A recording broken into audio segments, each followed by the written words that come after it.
Welcome to this week's episode of Canadian Mortgage Hangout TV. My name is Gordon McCallum, and I'm joined by my colleagues Jackson Middleton, Rob Campbell, Scott the Hurricane Dawson, who is not actually with us, but he's with us in spirit always, and a very special guest today, Yousry Bissada. Yousry is a chairman, CEO of Kinetics. It's president and CEO. Nice to be here, guys. Thanks for correcting me on that. Welcome to the show today on Canadian Mortgage Hangout. If you're watching for the first time or you're a regular, you can follow along on #CMHTV on Twitter. The Kilted Broker, Jackson Middleton, will be following on that hashtag. If you have any questions for Yousry, Yousry is an industry vet of the mortgage industry, was involved, correct me if I'm wrong, Yousry, but with some of the early days at Filogix, and was it prior to that, was Basis 100 as well? Were you involved at that stage? Basis 100 became part of Filogix, but I was also involved in First Line, which was pretty innovative in the late 80s on changing mortgages and how people look at them. Certainly, and a legendary lender who had a lot of market share for a long period of time and definitely helped shape the industry. So usually somebody who has a lot of experience in our industry, somebody who's well respected in the industry, and somebody who's obviously now doing something different. So Rob, you had the chance to hear Yousry speak back in May. Why don't you tell us about that, and then I'd like to hear a little bit more as well. Yeah, and thanks for joining us, Yousry. And on a side note, some of that early code that Yousry helped develop at D&H is still being used at D&H. We had the pleasure of watching a presentation that Yousry did at Verico's event in Vegas. And Yousry, maybe you can share with us and for the people watching what the Cole's notes are on that presentation. It was a great presentation, by the way. I've seen a lot of them. And Yousry did a really good job. So Yousry, spend 5 minutes tell us about what you covered down there. Sure, Rob. Thanks for the compliment. It is a 50-minute presentation. I'll try to shrink it into 3, but basically it's about how the online world is coming in a very strong way for 3 primary reasons. The first is what's going on in the world in online financial services. I don't know if you're aware, but in the UK, 70% of people buy their insurance online. 70% buy it online. In the United States, it's close to 35 or 40%. Same kind of numbers in France and Germany. So we look at what's happened in other countries and say, Canada is as savvy as any of those countries in internet. It should be at least at the same. And Canada is currently in the low teens, maybe 11 or 12% that people buy insurance online. And then we look at what's happened in other industries, non-financial services, where the online supplier has become the dominant supplier. So companies like Expedia. Expedia sells more travel than all the North American travel agencies combined. Or Netflix. Netflix killed a giant at the time, Blockbuster, or Amazon. Amazon sells more books online than the rest of the world does in stores. So we look at those industry trends and saying, wow, there are a lot of industries that have become dominated by the player that's strong in online. And our third fact that we look at is surveys of Canadian consumers. There are all kinds of great surveys, such as Polera, where they ask people, when you intend to buy next time, will you use online? And the answer is generally in the 40% range, intend to use online. Very similar to the countries I've mentioned. But in fact, they still aren't there. But every year, that number is also going up. So when we combine those 3 tidbits and then look at what's also happening on the peripheral, if you remember, Rob, I called it a frog in the presentation. Don't be a frog. Where in my kids' school, they have this expression about don't be a frog. And it's basically outlining that if you are if you put a pot of water, lukewarm, on a stove and put a frog in it, it'll go in. And then if you turn on the heat, as the water boils, the frog will not feel the slow change into temperature to the point where the water boils and the frog will die. If, on the other hand, the water's boiling and you throw the frog in, it'll jump right out, as you would expect, because it feels it. And I akin the online world to that frog scenario because you have to look at how people are very comfortable using online, in particular the young generation, who are more comfortable being on a screen than reading a book or doing anything related to the old world. I showed a video of a young girl that literally does not know how to operate a magazine, but she can operate an iPad. She's 2 years old. She can make an iPad sing, doesn't know how to flip a page on a magazine. So you look at those kind of trends, you can look at this generation of loving screens, and you look at the social media and the impact, where if somebody recommends something on social media, it is way more powerful. 90% of people will take it to heart. If a friend recommends something, as opposed to advertising, it's in the 14%. So those are the water boiling things that everybody is moving to online. Even yesterday, I drink tea often at the office, and the cleaners broke my pot of tea. In the old days, you got to go to a store and go find it again and do all that. I did it online. I'm getting it replaced. It'll be here in 3 days. So online is just becoming a natural way of doing business. So we see that people are going to look at financial services in exactly the same way. And there's a ton of stats that I'm sure you guys read from CMHC and otherwise. 71% of people looking for mortgages now go online. And they're primarily looking for rate differences. And a third of people who go online, 1/3, do all their shopping online. They don't do anything else except online. So those are scary, quiet statistics that are building up that we think build anybody's online business case. So that'd be the very, very cold notes. But I can answer anything on any part of it if you guys want. Yousry, with the current online business models that you see out there, do you see is there a point with that many people, 71% of people shopping online, and obviously a growing trend? Do you see that sort of the aggregator kind of a site being the only business model or the best business model? I guess that's something that you guys are passionate about because you've got both Kinetics and Rate Supermarket. Are there any other brands under the umbrella of your organization that are doing the same sort of things? So to answer the last part first, Kinetics has 8 different brands. Kinetics.ca is the big brand we have on the insurance side. It does offer mortgages as well. Yeah, Rate Supermarket is the brand we have on the mortgage side. It does offer insurance and credit cards and bank accounts as well. But we also have a brand called CompareSave, another one called Insurance Hotline, and they all offer various things because we feel that multi-brand is a stronger reason for us. And to answer the first part of your question, Gord, absolutely there are many ways to do business. We do no way this is the only way people are going to do business. It is without doubt a growing way that people are going to do business. There's a lot more people that are looking at online, but I think there's always going to be different ways of people wanting to do business. And today on the insurance side, it pushes on the on the insurance side, it pushes leads to insurance brokers or pushes leads to insurers directly. On the mortgage side, it is also pushing leads to mortgage brokers. And I think over time, a lot of mortgage brokers and a lot of lenders will have their own online capability. They'll find them without us, and they'll get the consumer going directly to them.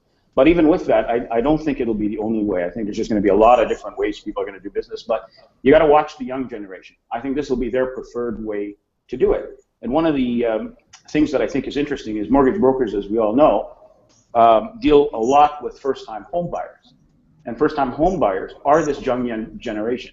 They're 16 to 25 now, and they're on average, a person buys their first home between the age of 29 and 32. They're getting there. They're the generation very comfortable with screens and online and researching. So I think that segment's going to grow to how they're going to look on the online side. Yousry, when you, I guess this sort of brings up, and feel free to jump in here, guys, if you have questions as well. This is it's a really interesting subject to me because it's something I follow, it's something I care about, it's something that our business relies on as well in terms of generating new leads and clients. But we've had some discussion recently about one of your competitors, RateHub, and they were in the news recently because of the defection of a high-profile member over at True North Mortgages, who's now joined RateHub. And their decision, maybe to get to the question, is their decision was to actually become a brokerage themselves. Now, I won't, I guess, get you to comment on their strategy, but from your point of view, is that something that any of your brands have considered doing? Are there any of the leads being written that aren't being forwarded on to third parties? And what are some of the pros and cons maybe of those business models from your perspective? So yes, I'm very familiar with Rate Hub, and you're right. I'm not going to comment. I don't know what they're doing. You best ask them about their strategy. But our core strategy is to supply leads to the real producers of the industry. So it's not something we would do. We don't see it fitting our strategy. And a lot of what we're doing on the mortgage side, we've learned from the insurance side about what works and doesn't work. The insurance side is much more involved in the online than the mortgage side. It's been around for 15 years. You know, a lot of companies rely on the insurance online leads from us as a big part of their business, so it's evolved a lot more. It's not something we would do. Now somebody's going to say, "Oh, Yousry, you've got a broker on the insurance side. We don't have a broker on the mortgage side, and we would never get one on the mortgage side." But it is true we have one on the insurance side. But I want to clear one misconception. The insurance industry is a little different in some ways than the mortgage industry.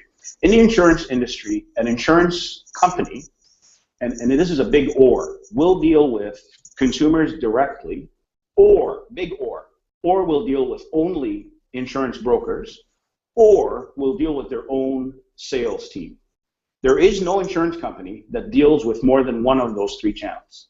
So you are called a direct insurer. That means you deal with the consumer directly, or a broker insurer, or you've got an agent insurer. You've got your own agent. So quite different than the mortgage industry. So Kinetics has over 40 of the big insurance companies that we get quotes on the insurance side. And if the winning company happens to be one of the ones that has a broker, they only deal with brokers, we can't send them the deal. They don't want it. So they want it to come through a broker. So we give it to our broker just to fulfill, just to close. Our broker, and no insurance broker in the country, has any power to change rates. Rates are controlled by the insurance companies themselves, who actually have to get them government approved one at a time. So it's a completely different game. We have an insurance broker to close and fulfill on the insurance side. We do not have any mortgage broker who doesn't get a deal that's not on our system. Anybody who wants to participate in our system, we welcome them. And on our system, we have brokers with different needs. So some brokers will set up a budget. I want X number of online mortgages this month. And as soon as they hit their limit, they'll get off our system for the rest of the month. They hit their budget, they get off. Then they'll come back next month, hit their budget. So it can be used in different ways, and we're very open to any of these models. Go ahead, Rob. You had a question, I think, for Yousry. Yeah, and wow, great insight. Yousry, just from a pure ignorance standpoint, because I know a lot of people inquire about this, but maybe never have the balls to ask, so I'm going to ask it, because I do have those.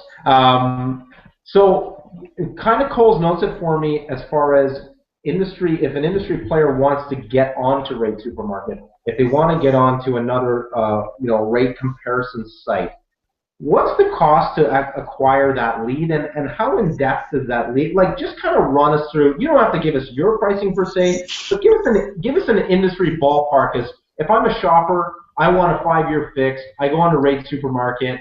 Bam! I see the Mortgage Wellness Group or First Foundation, and when I hit click, kind of take us through that process quickly, if you could. I don't know if there's a little bit of delay. I don't know if you asked something I didn't hear right at the end. Take us through the process was the last word I heard. It varies, and I'm not trying to evade you by any means. It varies because there's the kind of deals that we have on the insurance and the mortgage side where we just push an unvented deal. And then there's the kind of deals we do where we vent it for them. We will actually take that lead, go to our call center, vent it, make sure it's a clean lead, and push it. That has a different price because it has a different cost for us.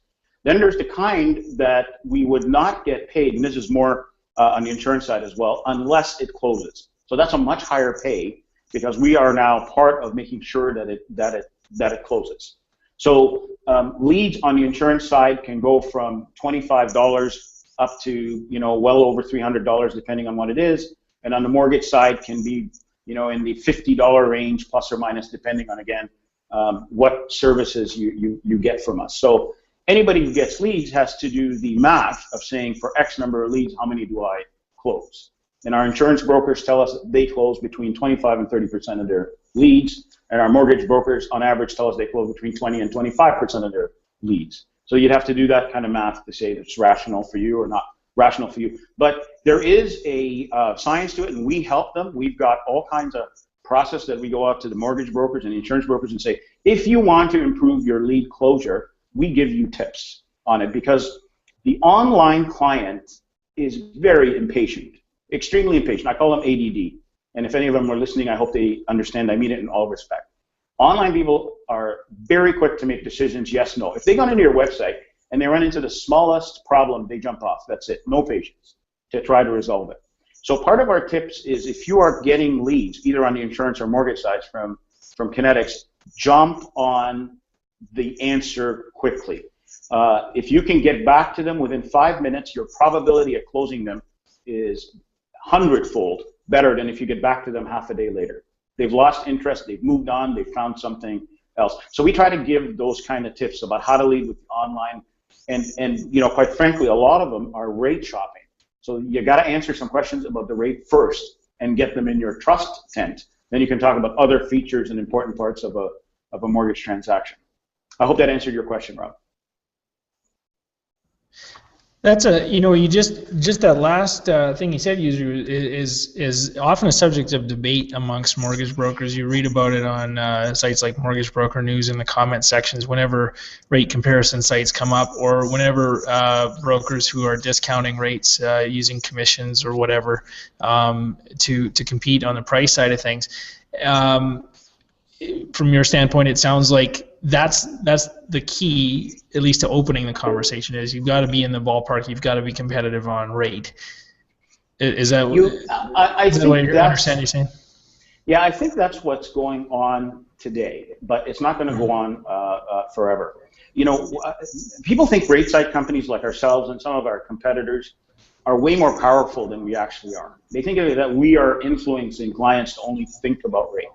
Well, I don't think this is a chicken or the egg thing. I think the clients have decided they're going to use the online world and capabilities to find a rate for themselves. Guys like us are just responding to that and saying, well, let us put it for you in one spot. Let us try to get it to you in one spot. But many brokers legitimately say it's not all about rate. It's about other things. So we're looking at evolving our own model so that other criteria. So if the client says, I only care about rate and I don't care about anything else but rate, they can get us to select for them based on rates.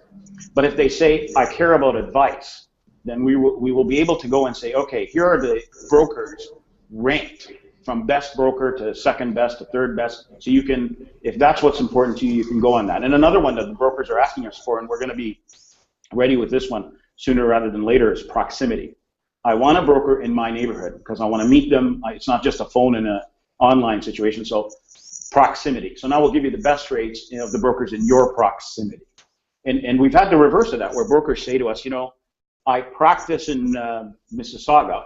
I don't want a lead in Thunder Bay. I can't service them well. So give me only leads in my region because I want to be able to meet them. It's a big part of my business plan to meet them and have a relationship. So we can do that. So there's a lot of customizable is what I'm saying. But it is not us telling the consumer, go look for the best rate, that's what's important. That is their lead-in. That's what they're starting by wanting to know. They don't, you know, as I say all the time, and you guys know this as well, the average consumer in Canada only gets 3 houses in their entire life. So the mortgage experience is not something they ever become experts at. So they don't know what to look for. They go by rate. You know, they don't understand. But once they get an expert in front of them, they can say it's not only about rate.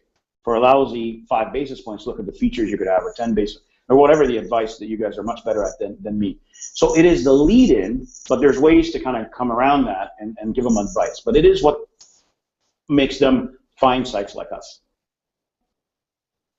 Would you say that on the insurance side that's consistent with your experience too? Is that the conversation starts about rate, and maybe let's talk about the liability factor when it comes to insurance is, if the conversation is about rate only, is the coverage sufficient? Has the broker had a conversation with the individual about what their needs are from an insurance standpoint? Because does that open up errors and emissions risks to that brokerage, for example, or that insurance company?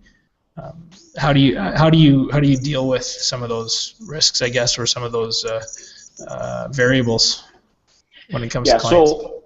So again, a difference between the insurance world and the mortgage world. In the insurance world, when an insurance company provides a rate to Jackson or YouGord or URUB, they have to go to Fiscal to apply for, they have to make a business case, and it is a file this thick, hope you can see that on the screen, that says, for guys in this bracket, for guys like Jackson living, where in this region, with this kind of driving record, this is what we feel is a fair rate for them.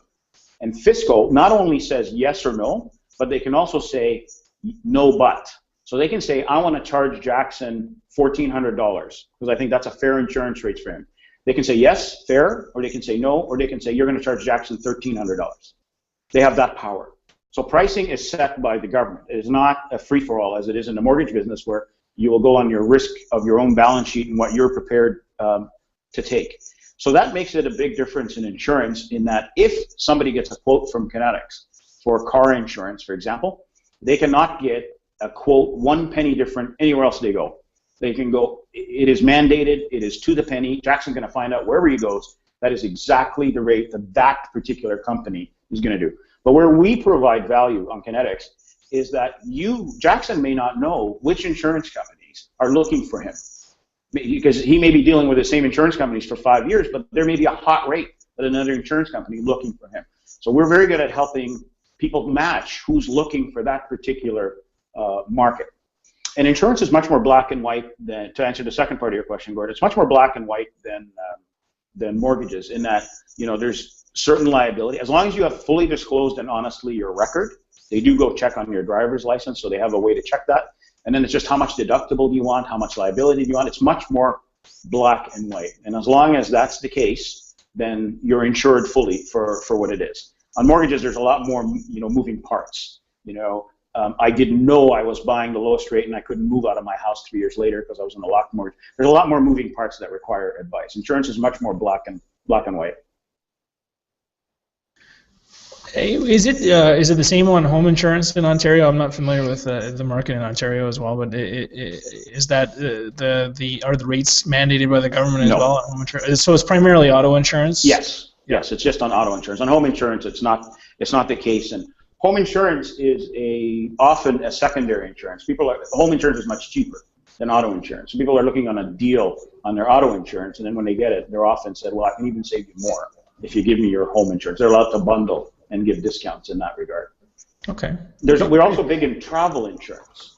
And travel insurance is another one that's very easy to buy, very easy to buy online. You can buy it at the airport as you're boarding a plane, and you're covered, for that time. But the thing people don't know about travel insurance is you can only buy it when you're still on Canadian land. You can't arrive in Bahamas and then say, I want to buy it now. So people buy it really quick online. We've got mobile apps, and they're covered as they go. So, or you can't buy it in Cabo. Yeah, that's for you, Scott. Hurricane insurance. Yeah. Jackson, have you got any questions for our guests?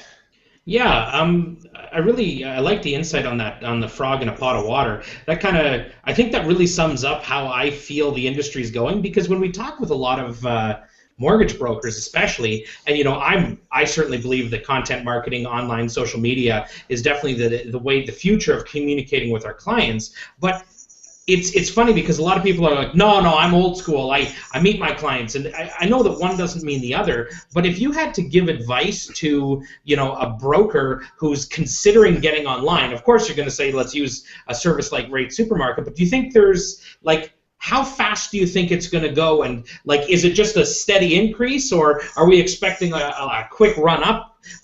Okay, low teens now, 70. I know that's not necessarily in the mortgage world, but is this something that's going to ramp up quickly, or do we have more time? And are brokers who do business the old school way, are they at risk of losing everything? Kind of what's your feel and your take? Yeah, so I think it is a steady line that's accelerating, if that makes sense. So it's a straight line, but getting faster and faster and faster, so that the point where it tips and hits the majority of people is coming really fast on insurance and also building up quite quickly on mortgages. You know, I was asked almost the same question at the Verico conference, and I think the thing is to do something in this.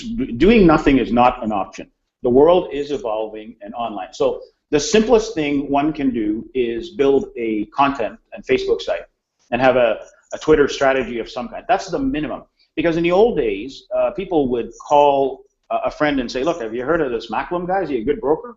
Yes, no?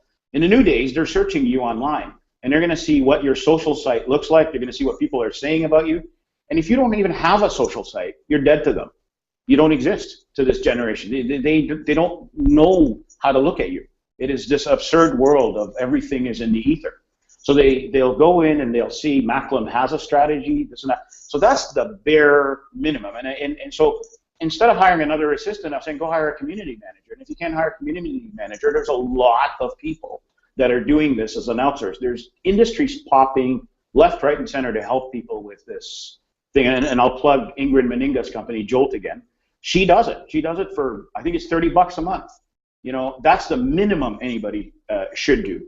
The maximum they should do is have their own way of getting online transaction, whether it's your own website or you join a rate site like ours or join someone else's. You know, I think that's going to be a bigger and bigger part of the future. As one of the leading questions, I don't think it's going to be the only way you do business, but it is going to be a way. So you got to do something and not ignore what's coming. And I hate to age myself, but at First Line, when I was in the 80s, brokers had 1% market share. And people didn't deal with brokers because they were bad people. Brokers were the guys who got you a mortgage when no one else could. You know, First Line and a few other companies believed in brokers, and they provide a business. I wound up being at a bank, including TD, and we used to look at the default rate of broker business versus branch business, and it was no different. It is quality business. So a lot of people ignored brokers, but a tsunami came. You know, sorry, Scott, don't mean to have bad weather analogies here. And the same thing is happening in the online world. You keep ignoring it, it's coming anyway. And then you're going to have difficult times. Rob, was that your hand up? Is it? Go ahead, Robbie. Yeah, just to echo what Yousry just said, I was honored enough to be invited by Verico to do a Verico Academy webinar a couple days ago on social media, and I just really, it makes me happy to hear Yousry say that, because Yousry, I respect you and your tenure in this industry and your knowledge, your wealth of knowledge. I said the exact same thing 2 days ago on the webinar.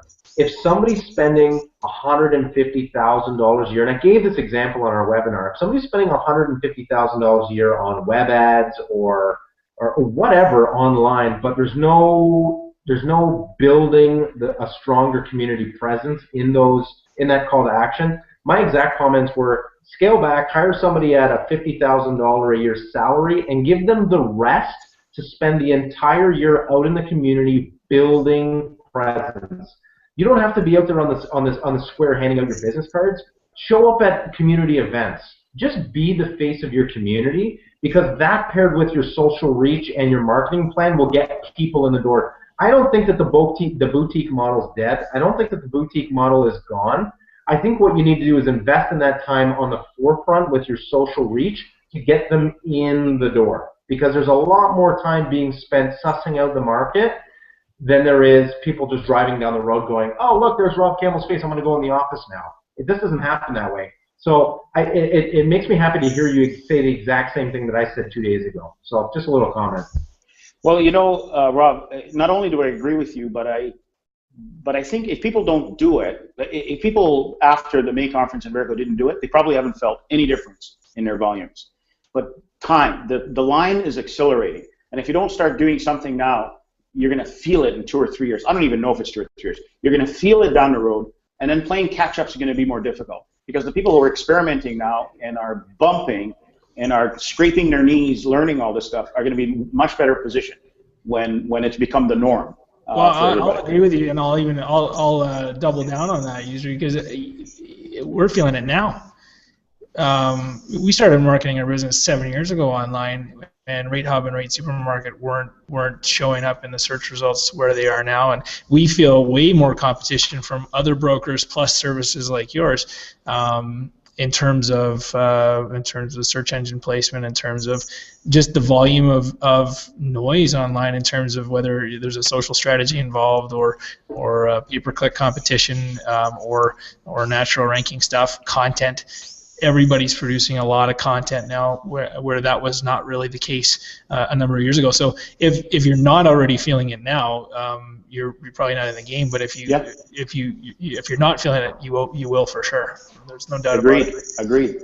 Yeah. So usually one of the questions I had was just about tighter mortgage regulations, and I guess the challenge of being in two of the most competitive markets on the face of the earth, which is mortgages and insurance. Very competitive, also very highly regulated. What kind of challenges do the regulations in particular pose for your company, and maybe in Canada, with all the different provincial regulations and things like that? Obviously different, some government-owned insurance in some provinces. Does that make it difficult to scale, and what any other specific challenges that poses for you guys? Good question. So there are so many regulations, as you said, by province, federal, insurance, mortgage, travel, home. Kinetics has been around for 15 years. So on the insurance side, we've buttoned it down. We comply everywhere.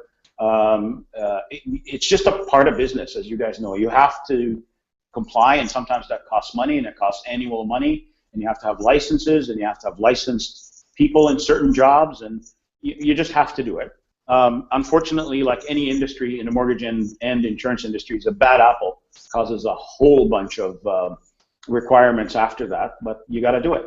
So we do it, and you raised another point. There are some provinces that are government insurance.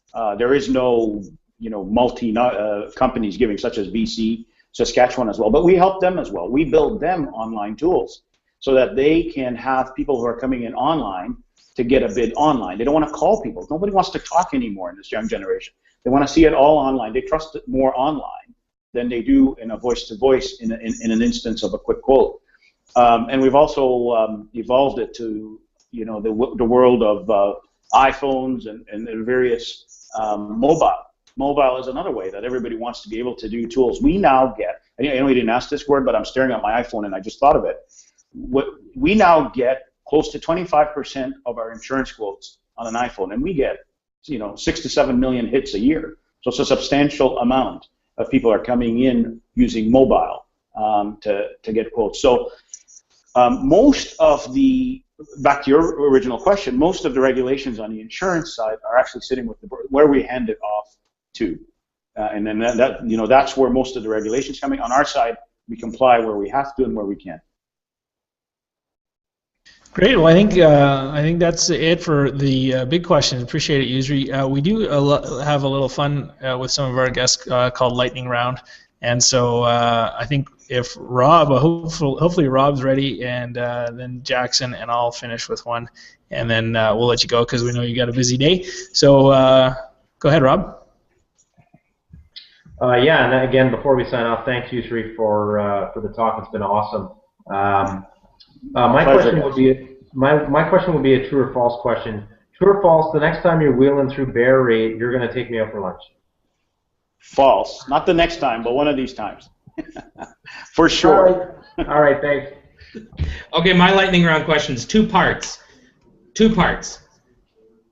Assuming you've got your travel insurance in place, where are you going on your next vacation destination, and how awesome is it going to be? Second part, what meal are you going to have there, so we can let everyone know exactly what kind of food you like? And this is important, Yousry, very important.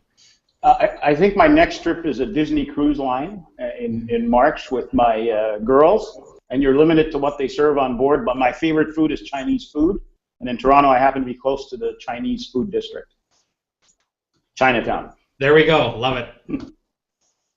Awesome. Okay, I have two quick questions. What's the hardest car that you own to get out of a parking lot? That I own now or owned up? Pick one. To get out of a parking lot. Oh man. Funny, I think it was the Mini. I had a Mini, which is a small car. You'd think it's counterintuitive, but people seem to park really close to you because you look so small. It looks like a motorcycle. So it was the Mini. I had a Mini some years ago. I remember a short ride in a low Porsche that was interesting to try to get off a steep ramp without scratching it. No names mentioned, but there was a guy that may be on this conference call that tried to hit us. Don't forget it. I do remember that. Don't forget. There was another guy who may have been in the passenger seat. That was awesome. So, the next time you're driving a Porsche down the highway and you see a rusted out Mazda Protege 5 coming your way, you better run. All right. Thanks for the advice. Thanks a lot. Thanks for joining us. Really enjoyed the visit. Thanks a lot, Yousry. Take care. Bye-bye. Goodbye. Bye.